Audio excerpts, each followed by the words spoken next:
The moment I stepped into the private room at the back of the restaurant, I knew this wasn't the casual family brunch my mom had promised. The lights were too bright, the table too clean, and there was a thick stack of paperwork sitting in the middle next to a pen that wasn't mine. I felt my throat tighten as I noticed the man in a suit already seated, laptop open, eyes on me instead of the menu. My mom smiled like this was all normal and said we just needed to talk about what is fair after my dad's death. I am Sarah, 28. I work remote in tech, and I know enough about contracts and online banking to recognize a setup when I see one. Still, nothing prepared me for hearing that this stranger was her lawyer, and that the papers in front of me were drafted to redistribute my inheritance so everyone could share. He slid the agreement across the table. My mom folded her hands like a judge, and the rest of the people in the room stared at me as if I was already guilty of something. He said all I had to do was sign and transfer most of what my dad left me for the good of the family. When I refused, the tone changed. The smiles disappeared. They started hinting at dragging me into court, ruining my credit, making this very hard for me if I did not cooperate. My heart was pounding, but I could feel my dad's voice in the back of my mind reminding me who actually had the law on their side. I looked around the table, counting slowly under my breath, then out loud. 1, 2, 3, 4, 5. You are a lot of people. They frowned, confused, and that is when I smiled for the first time that day. Funny thing is, I said, I only brought one person too. If you want to know who walked in after that, and how this little family meeting turned into the worst decision my mom ever made, keep listening until the end. I was not always the girl sitting in a private room across from a lawyer, counting people like they were chess pieces. For most of my life, I was just a kid from a quiet suburb in San Diego who thought family meant game nights, Costco runs, and my dad's terrible jokes about JavaScript. My dad, Richard, was a software engineer at a small tech company. He was the kind of guy who packed leftovers for lunch and drove the same old Honda for years because it still works. My mom, Laura, hated that. She wanted the house in the gated community, the new hybrid parked in the driveway, the Instagram vacations that made everyone else jealous. When I was 15, the gap between them finally split open. I still remember the night they sat me down at the kitchen table. My dad had a stack of printed bank statements. My mom had a Pinterest board of vacation homes open on her tablet. She told me she was tired of just getting by. He told her he was tired of pretending they could afford a life they didn't have. California is a community property state, which basically meant the court looked at everything they had built together and sliced it down the middle. My mom saw it as a chance to finally upgrade her life. My dad saw it as losing half of everything he had worked for, and somehow still being responsible for alimony and child support. After the divorce, I stayed mostly with my dad in a modest condo near Carlsbad. It was nothing fancy, but I could hear the ocean if I opened my bedroom window at night. On Fridays, he would let me pick dinner from DoorDash, and we would eat tacos straight from the containers while watching Netflix on the couch. He showed me how to use budgeting apps, explained what a 401k was, and why credit scores mattered more than designer bags. While other kids' parents bragged about new cars, my dad bragged about paying off his credit card every month. My mom, on the other hand, moved up the coast to Orange County and seemed to reinvent herself overnight. She married Victor, a charming real estate agent who specialized in selling homes that looked like something out of a TV show. Suddenly, her Facebook was full of photos from backyard barbecues and wine tastings. She had 2 new kids in her life, Mia and Ethan, and they all wore matching outfits in their Christmas photos. I was technically still her daughter, but most days I felt like a guest star in the perfect family she was trying to build. Every time I scrolled past her posts, it was the same thing. So proud of my amazing family, blessed, living my best life. I was never in the pictures. She didn't call to ask how my exams went or what I wanted to do after high school. She called to tell me Mia had made varsity or Ethan had won some tournament. The only time my name came up was when she complained to my dad about money. My dad would come home from those conversations a little quieter, a little more tired, but he always bounced back by turning on some old movie and making popcorn on the stove. On weekends, we went hiking in the local canyons or drove up the coast for cheap day trips. He'd point out houses on the cliffs and say, "People get obsessed with these, but they still go to bed with the same problems as everyone else." He kept our life simple, but it felt honest. At night, when I worried that I was somehow the reason everything fell apart, he would sit at the edge of my bed and tell me, "You don't owe anyone your future just because they share your last name. Build something real, something that belongs to you." Those words sounded dramatic back then, like something a movie dad would say. I didn't know he was quietly meeting with a lawyer, updating paperwork, making sure that if anything ever happened to him, I wouldn't be at the mercy of my mother's idea of fair. I thought the worst part of my life was already behind me when the divorce was finalized and everyone moved on. I had no idea that one late-night drive on the I-5 years later would take my dad away and turn those quiet money lessons into a full-blown war over everything he left me. When you grow up with a dad who double-checks every seatbelt and reroutes around traffic just to be safe, you never think car accident is how his story ends, but that is exactly what happened. One rainy Tuesday night, he was driving back down the I-5 after staying late at the office to finish a release. A drowsy driver drifted across lanes. There was a chain reaction, and by the time the highway patrol called me, my dad was already gone. The world went silent in that way it does, when someone pulls the plug on your entire life. The funeral was small and simple, just like he would have wanted. A few co-workers from his tech company, a couple of neighbors from the condo building, and me standing there trying to breathe around the knot in my chest. My mom showed up dressed in black like a movie widow, Victor at her side, Mia and Ethan standing a little behind them like props. She cried loudly enough for everyone to hear, hugging people she had barely spoken to in years, telling anyone who would listen how heartbroken she was. I stood next to his urn thinking, "You didn't love this man, you loved the life he could not give you." After the service, while people were still drifting toward the parking lot, a woman in a navy blazer and practical heels approached me. She introduced herself as Elena, my dad's attorney. We sat at a metal picnic table outside the church, the air thick with the smell of flowers and coffee. She explained that my dad had been very thorough, that he had updated his will more than once after the divorce, that he had been concerned about potential pressure from my mother. That was her polite way of saying he knew my mom would come for his money the second he was gone. According to the will, everything that was unquestionably his separate property after the divorce, plus the assets he'd built since, came to me. The condo in Carlsbad, his tech stocks, some Apple, some index funds, his IRA and 401k rollovers. It was not billionaire money, but it was the careful, solid wealth of a man who had spent his whole life being responsible. I should have felt guilty hearing that it all went to me. Instead, I just felt sad and weirdly proud, like he had managed to protect me even from beyond the grave. Elena told me about the California probate process, how the court would basically validate the will, oversee the transfer of assets, make sure no one could challenge it without real grounds. She looked me in the eye and said, "Your father was very clear, Sarah. He wanted you to have control of your future without interference." The word interference hung in the air like a storm cloud, and right on cue, my phone buzzed.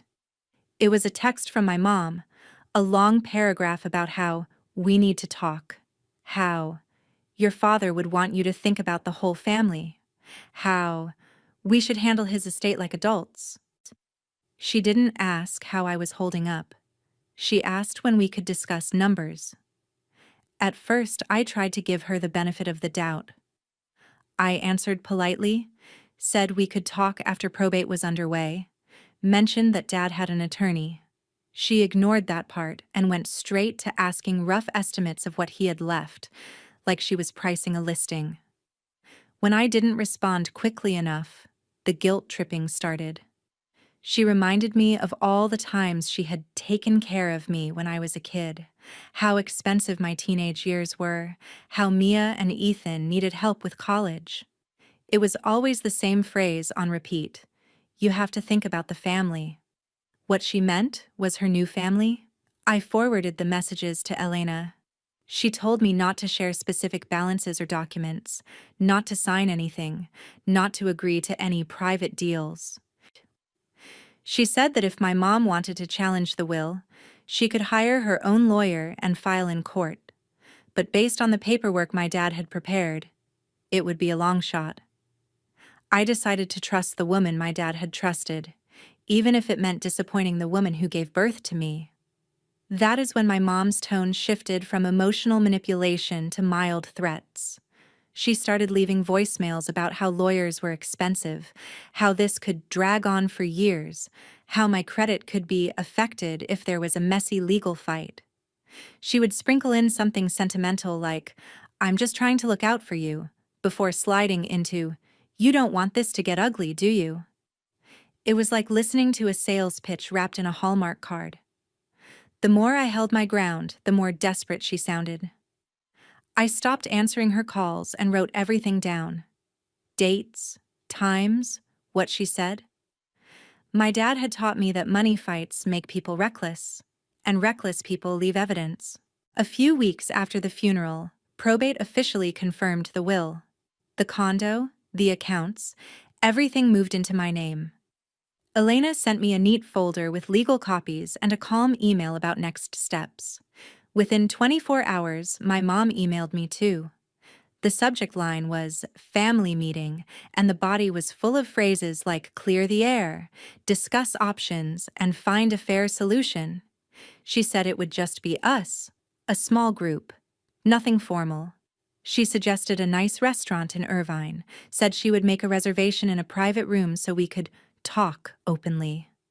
I stared at the email for a long time, feeling that familiar knot in my stomach. My dad had done everything right, followed every rule, and somehow I still felt like prey being invited to walk calmly into a trap. I forwarded the email to Elena with one simple question. Will you come with me? Elena didn't even hesitate. She called me instead of replying by email, her voice steady in a way that made my shoulders finally drop a little. She said she would be there, that I was not going to walk into any meeting alone, and that if my mother wanted to play games with legal documents, she had picked the wrong opponent. The day of the family meeting, I drove up to Irvine with a knot in my stomach and a folder in my bag. Inside were copies of the will, the probate confirmation, and a notepad where I had written dates and summaries of every voicemail and guilt-soaked text my mother had sent since the funeral. It was my little shield of paper against years of being told I was ungrateful whenever I didn't roll over. We agreed on a simple plan. I would go in first, see who was there, see what they put on the table. Elna would wait nearby and come in when I texted her. That way, my mom wouldn't have the chance to spin it as an ambush, even though that was exactly what she had planned for me. The restaurant was the kind of place with awkwardly quiet music and water glasses that never seemed to empty. A hostess led me past couples on dates and business lunches to the back, where a frosted glass door marked private was already closed.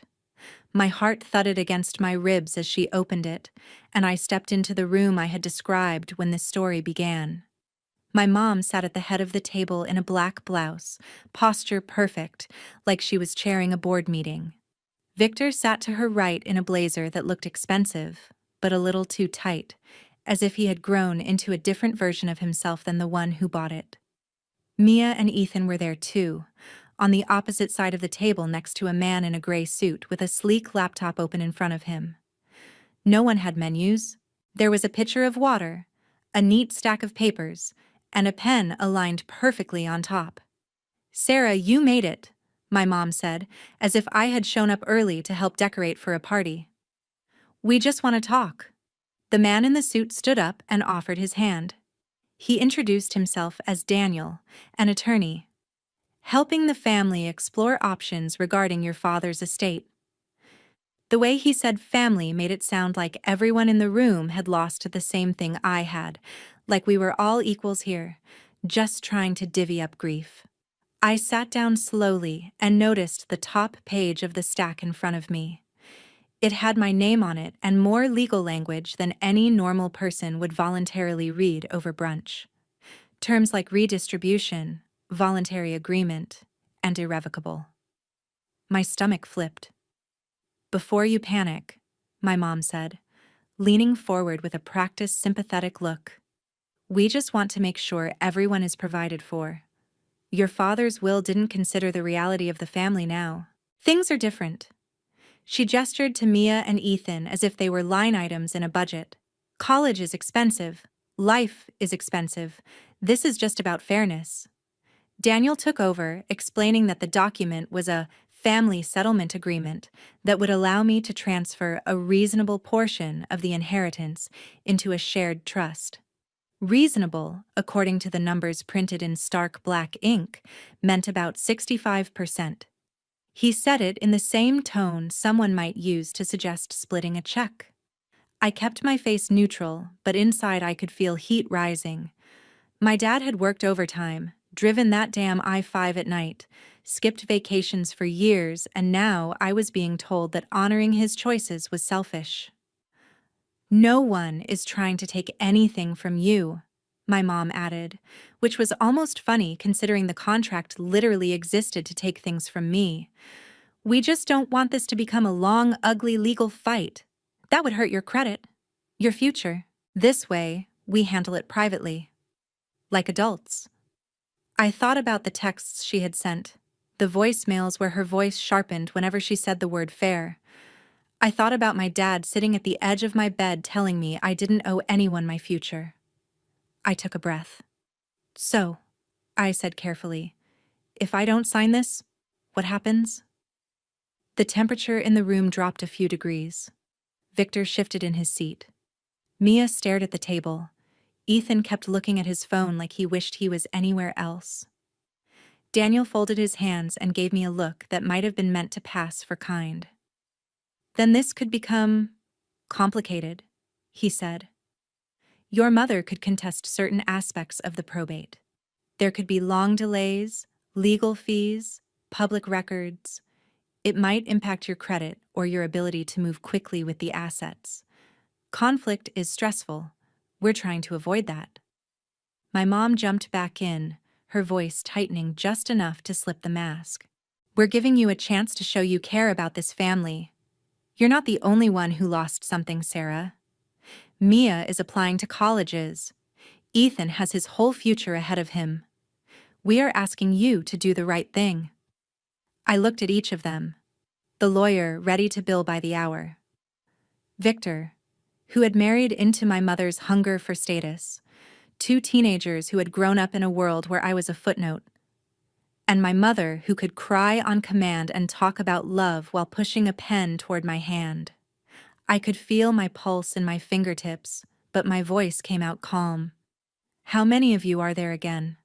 I asked softly, mostly to myself at first. My mom frowned. "What does that have to do with anything?" I let my gaze slide around the table as if I was counting place settings. "1," I said, nodding toward my mom. "2, to Victor. 3, 4, for Mia and Ethan." I paused on Daniel. 5. The room went quiet except for the low hum of the restaurant outside the door. "You are a lot of people," I said finally, meeting my mom's eyes. Confusion flickered across her face, then irritation. "Sarah, this isn't a joke." I smiled, and for the first time since I walked in, I felt something other than fear. I felt ready.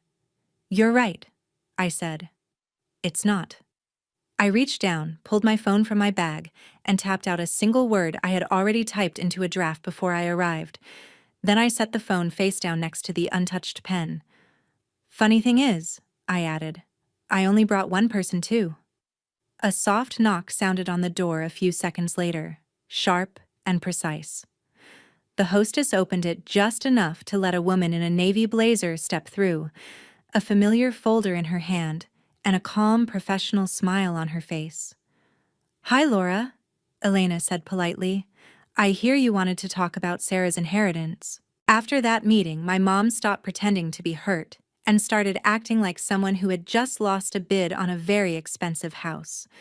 She walked out of the restaurant stiff and silent, Victor at her elbow, her lawyer mumbling something about revisiting options. Elena and I stayed behind for a few minutes, just long enough for my hands to stop shaking.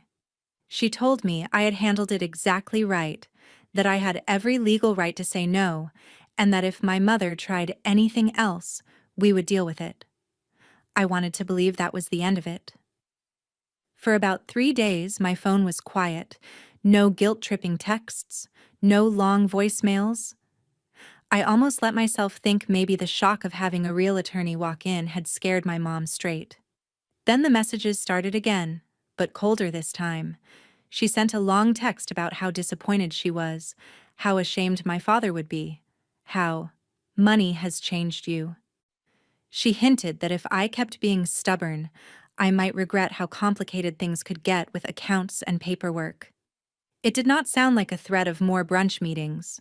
It sounded like a warning from someone who had finally accepted she could not get what she wanted by asking nicely. I forwarded everything to Elena. She told me to keep every message and not respond. Then she added something that made my stomach twist. If she can't move you emotionally, she might try to move you financially. That night, I sat at my kitchen counter with my laptop open and went through every account I had.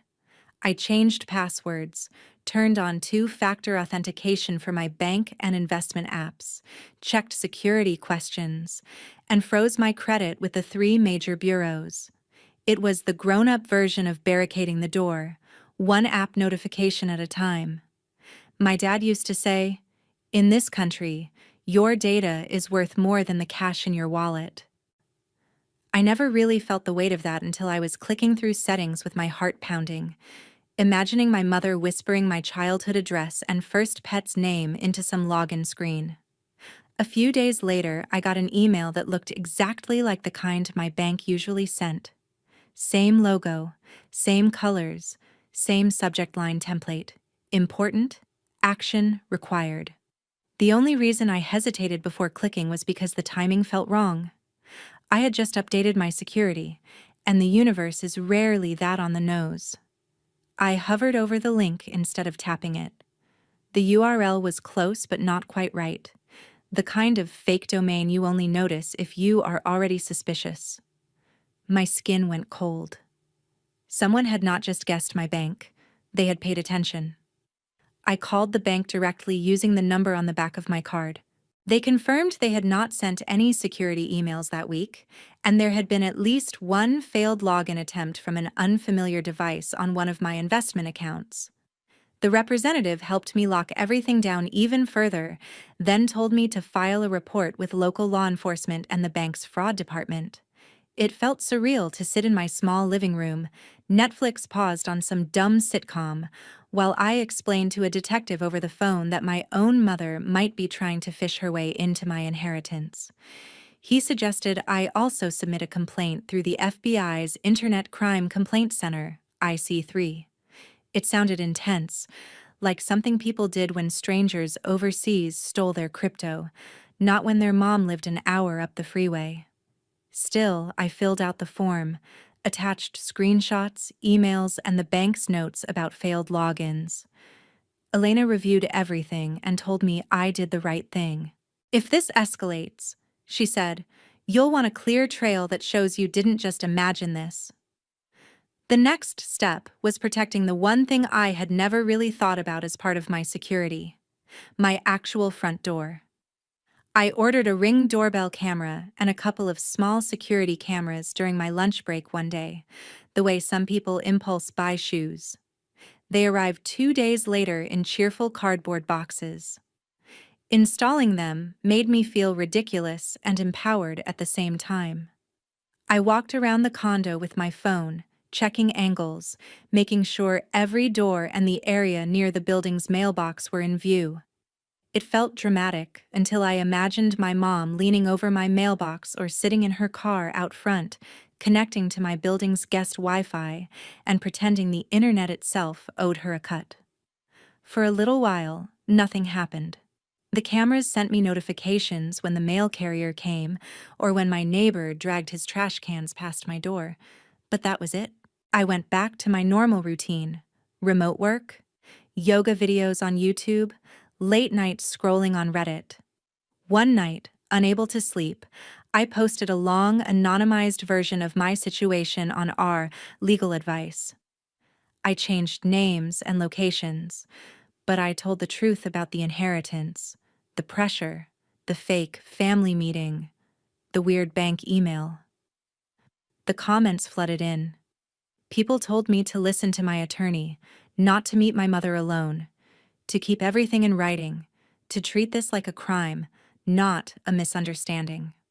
A few even admitted they had gone through similar things when a parent died and money was involved. Reading those stories made me feel less crazy and more focused. I was not overreacting. I was responding. 2 weeks later, on a Tuesday afternoon, while I was in a Zoom stand-up, my phone buzzed with a ring alert. Someone was in front of my building. I glanced at the thumbnail and saw a car I recognized from years of school pickups. Victor's SUV. My chest tightened. I turned my camera off on Zoom, pretending I was having connection issues, and opened the live feed. Victor was parked at the curb, engine idling. He had his laptop open on his knees, the glow of the screen lighting up his face. A second later, another notification popped up. Motion detected near the mailboxes.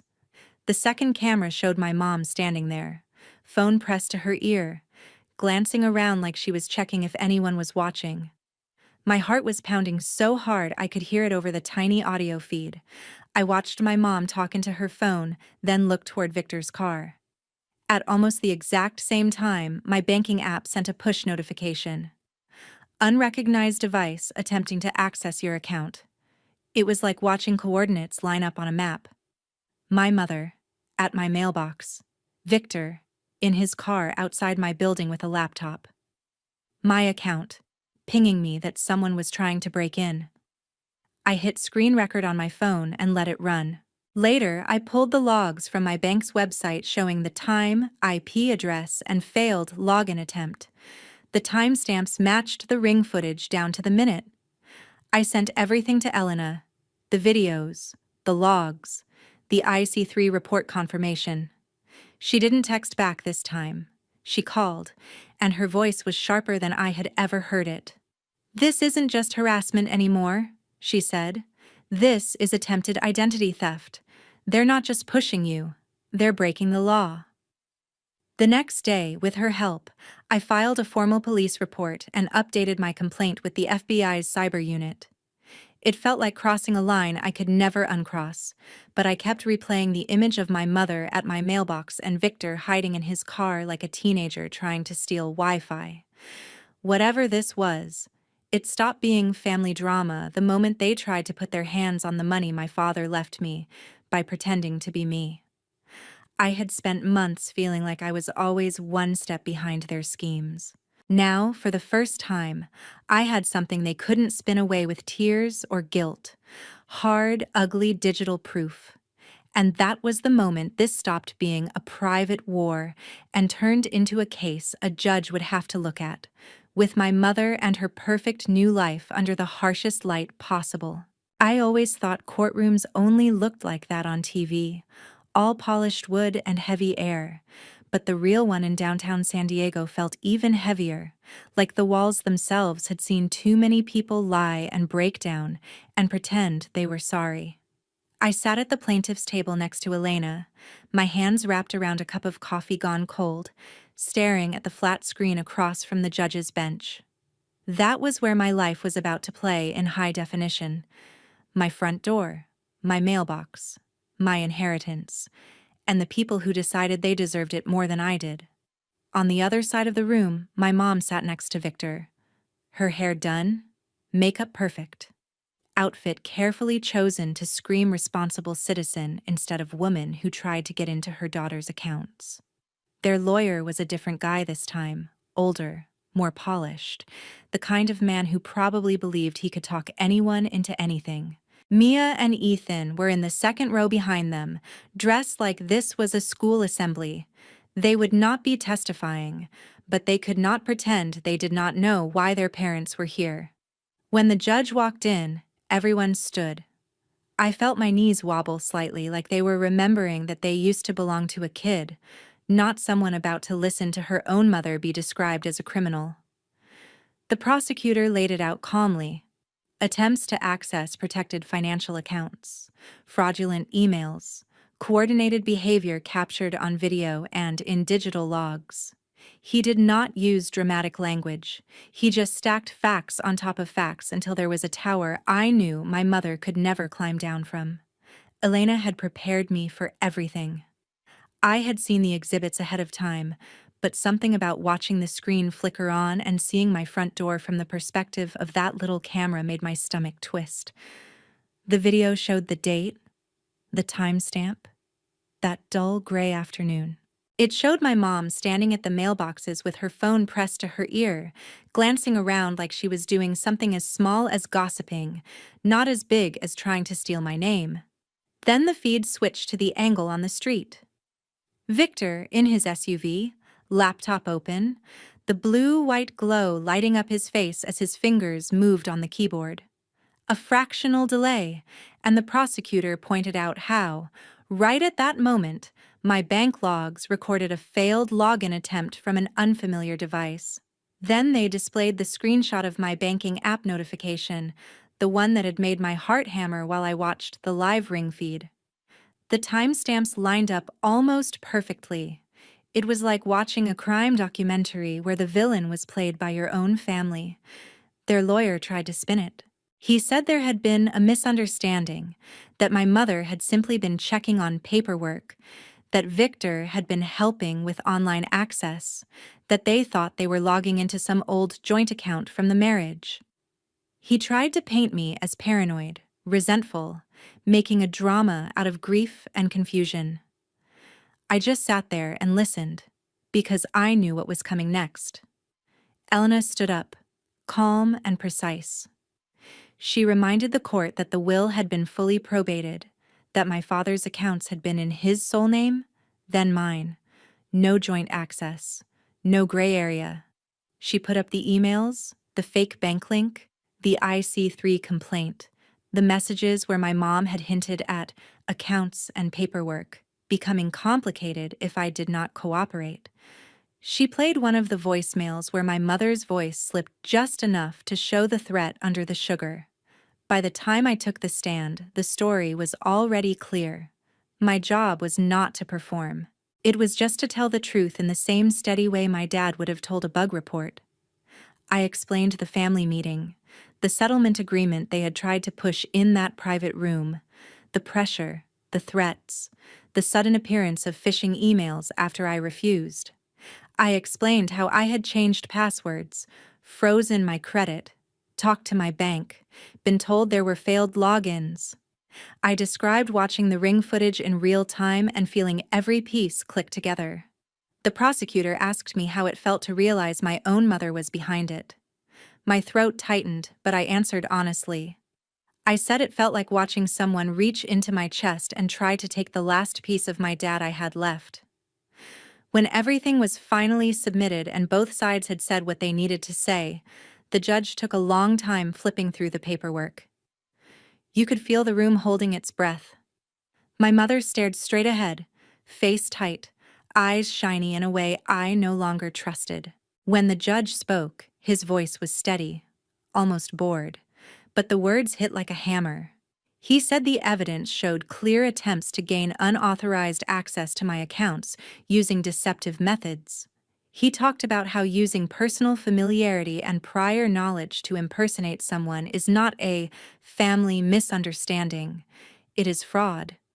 He acknowledged that no large sums had been successfully taken, but that did not erase the intent or the effort.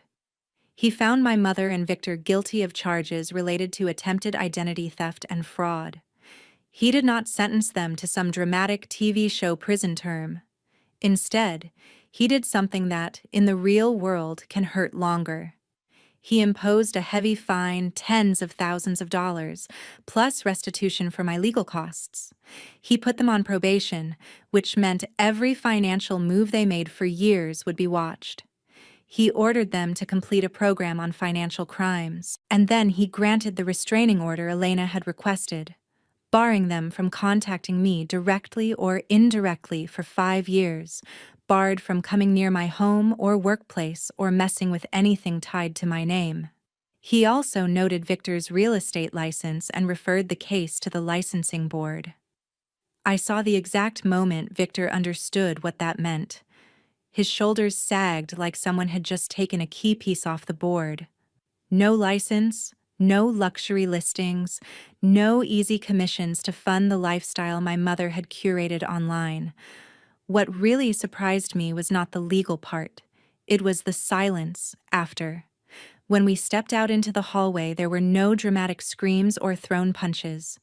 My mom did not chase me down to beg. She just stood there, staring at a spot on the floor, her carefully arranged life crumbling in ways she could not fix with a filter or a caption. For years, she had posted about being blessed. Now, she avoided everyone's eyes like she finally understood that blessings are not something you steal from your own child.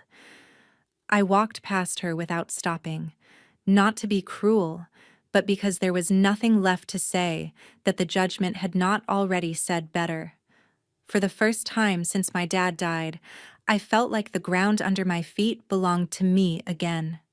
Not to my mother's version of family, not to her hunger for fairness, but to the girl my dad had raised to understand that real value is something you protect, even when the person trying to take it shares your last name. In the weeks after the verdict, my life did not magically transform into some glossy after picture. But for the first time in a long time, the silence in my condo felt like peace instead of loneliness. I woke up without checking my phone in a panic, half expecting some new threat or guilt-soaked voicemail. The only notifications I saw were the usual: Slack pings from work, emails from my manager about a new sprint, reminders from my budgeting app. My accounts were safe. My doorbell camera showed nothing more dramatic than Amazon packages and my neighbor walking his dog. It was strange how normal safety looked once you finally had it back. With the legal mess behind me, Elena helped me sit down and go through everything my dad had left, not as targets on a map, but as tools for a real future. We shifted some of his carefully chosen tech stocks into broad index funds, set up an emergency fund, and created a plan for my retirement that would have made him proud.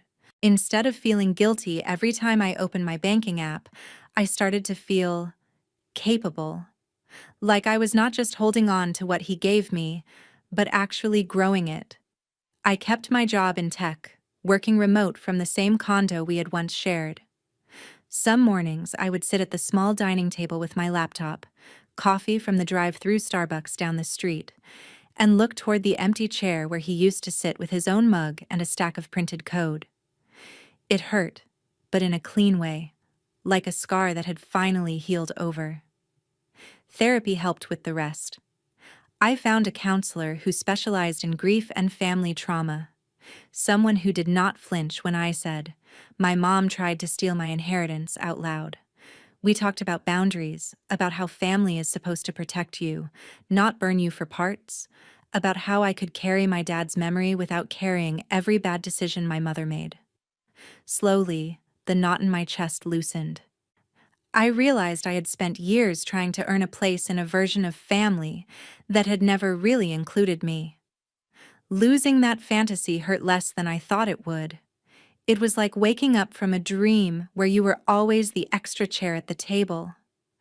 I started showing up in different places instead. A local yoga studio where no one knew anything about my last name, just that I always grabbed a mat by the window. A community meetup for women in tech who traded stories about bad code and worse bosses, but also about supporting each other's careers and goals. Online, I drifted away from doom scrolling and towards communities that actually helped people. I messaged a moderator on our personal finance and asked how I could give back without oversharing. Together, we cleaned up my old anonymous post on our legal advice and turned it into a cautionary tale. How to document financial abuse, how to protect your accounts, how to recognize when family conversations about money have crossed the line into manipulation. With part of the restitution and a portion of my inheritance, I made a donation to an organization that supports victims of identity theft. It felt right that some of the money my mom tried to steal ended up helping people whose lives had been ripped apart by the same kind of crime. I did not blast it on social media. I just kept the confirmation email in a folder labeled, "Dad would like this." As for my mom, the consequences the judge handed down did exactly what they were supposed to. The fines and legal fees forced her to sell the big house she used to brag about online. Victor's license issues meant fewer deals, less income, fewer posts about closing another dream home. Their Instagram feed slowed, then shifted from champagne and sunsets to vague quotes about starting over and learning who really has your back. None of those posts had my name on them. The restraining order kept them out of my inbox and away from my front door. Mia and Ethan did not reach out, and I did not go looking for them. Maybe one day, when they are older and sift through the pieces on their own, they will see what really happened. Maybe they will hate me for it, or maybe they will quietly understand. Either way, that choice belongs to them, not to me. People sometimes say, "But she's still your mother," like biology is some kind of moral shield. What I learned is that shared DNA does not give anyone the right to your future. Love is proven in how people protect you when it is inconvenient, not in how loudly they say family when money is on the table. My dad's real inheritance was not the condo or the accounts. It was the spreadsheet he taught me how to read, the credit score he told me to guard, the idea that integrity matters even when no one is watching. It was the courage to walk into a room full of people who wanted to take everything and say no. If you have never been through a family fight over money, I hope you never do. But if you are sitting there right now with a knot in your stomach, watching someone you love try to twist your loyalty into leverage, I want you to hear this clearly. You are not selfish for protecting what is yours. You are not cruel for setting boundaries. You are not a bad daughter or son for refusing to be scammed by someone who happens to share your last name. In a world where so much of our life is tied to passwords, accounts, and paper trails, the most important thing you own is your ability to say, "No, this stops here." My mom tricked me into a family meeting, and she walked away thinking she could threaten me into handing over my inheritance. What she did not count on was that my dad had already given me something worth more than every dollar she chased. The knowledge that real family protects your future, they do not try to steal it.